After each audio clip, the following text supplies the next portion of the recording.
Bottom of the hour, get up on ESPN. Victor Wembanyama and the Spurs in Toronto looking for a 10-game win streak.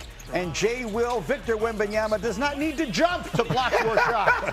That's how I blocked my son's shot. This is unbelievable. Yeah, five blocks last night, and then Allen on the other side, Wembanyama with the jam. He barely had to jump for that one, too. That was he did not have a great shooting night, but that was a high-percentage one. And later in the fourth quarter, Spurs are down by 3, but De'Aaron Fox going to knock down the 3 to tie it. Look, De'Aaron Fox, one of the unspoken heroes for this team, too, a guy that has veteran experience. Still don't know if that's going to be enough for them down the stretch, though. Wembanyama, the fadeaway 3.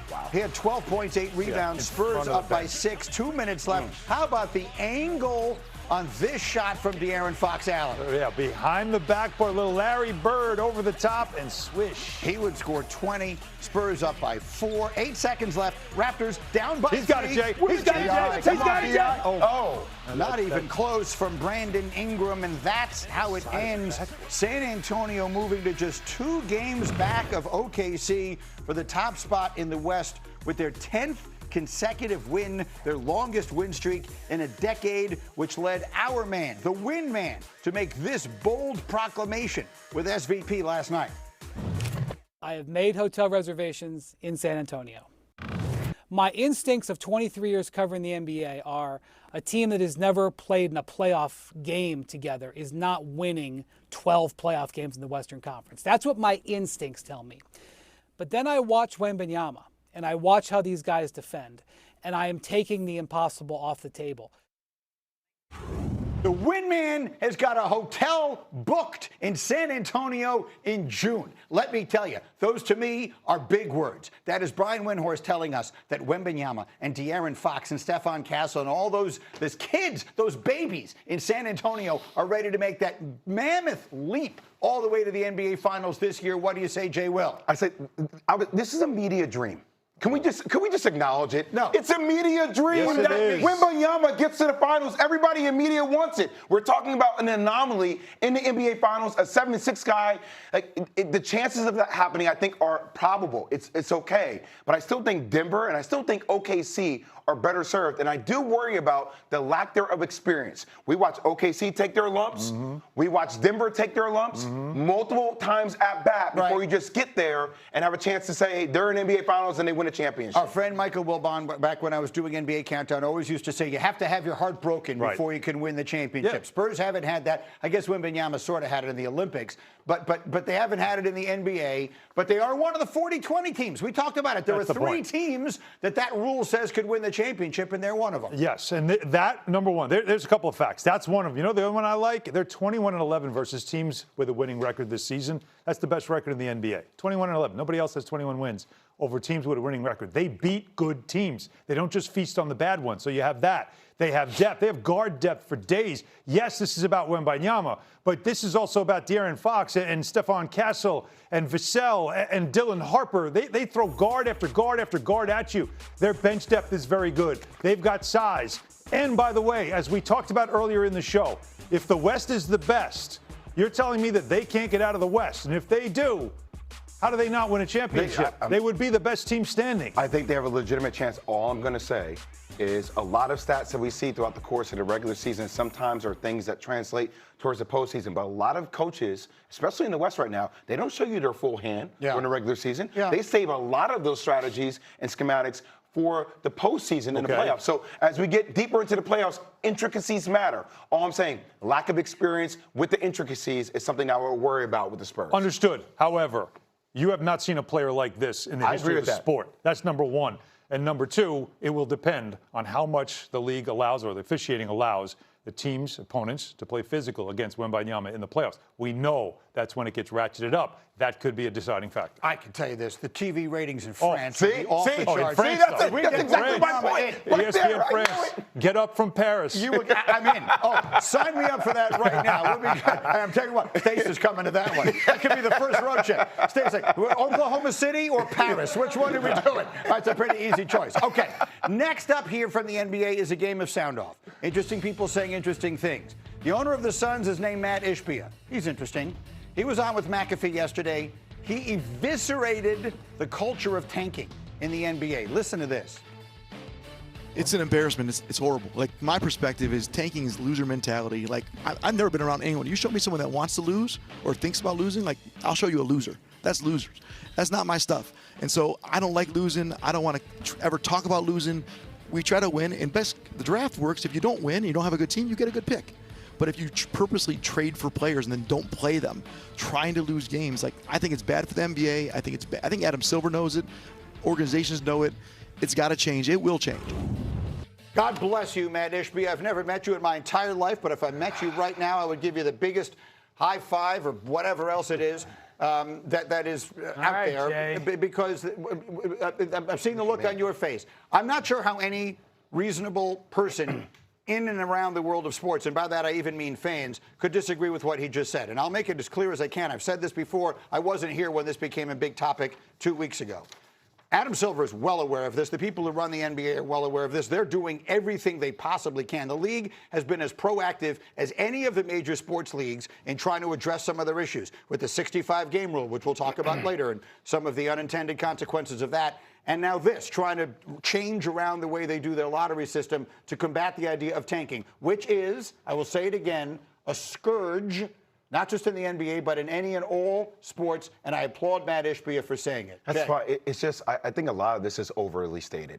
I think it's overblown. I think we're talking about such a small subset of teams, right, in a very specific windows making long-term asset decisions. And I think a lot of times as fans and media, we love to defect hunting. We love to defect hunt. Like, that's what we do. Like, we make bigger issues out of things that are very small. For the majority of the league is in a healthy position. The majority of the league is trying to win an NBA championship. You're talking about a subset of 4 to 5 teams that are maybe positioning themselves like teams do every single year in the draft in a lot of sports in order to get the top-tier talent. So I feel like we're making a bigger issue out of something that is primarily and wholly healthy. Is he right? No, because the great Donnie Walsh once told me the lottery, we were at the lottery together one year, and he said the lottery is the convention of losers. The idea is you don't ever want to be back. You don't want to be there. It means you had a bad season. That was 15 years ago when he said that to me. Now, you celebrate lottery. They have lottery parties. This is what franchises are doing now because it's another way to sell hope. Hope will drive a man crazy. Hope will make a man insane because what happens is it becomes that. It's the currency of hope because you might get a player that'll change the fortunes of your franchise. Like the SGA. problem is your franchise is the problem. And it continues to perpetuate being a bad franchise and putting the pressure on players rather than being a good franchise. I'm just the saying, Celtics could have tanked this year. Like SGA or like Chet Holmgren or like Jalen Williams? Is that what you're saying? Yes, of course. So these are the teams we're saying are the best teams in the West. That's the one in a millions, though, Jay. That's the problem. How did Atlanta do? How did Atlanta do with their number one pick? They should have taken Luka Doncic. Look, we're having the Boston Celtics could have tanked, and they didn't this year. But we're having two different arguments. One of them is whether or not tanking works. The other is whether or not tanking is terrible for the sport. Those are two separate conversations to be having. You're arguing you don't think it's as major a problem as some other people think. And I wanted the football players here because I want to get into the football piece of this in just a second. The second piece of it is whether or not it works, and that's a different conversation that we can have at a different time. Dan, I think it's a possibility if Arch Manning winds up having the kind of season that he might. I have no idea how good Arch Manning is going to be. No one's ever had more hype than he had going into last year. We all saw what happened. Didn't start well, started coming on late. Now all of a sudden the momentum seems to be really good.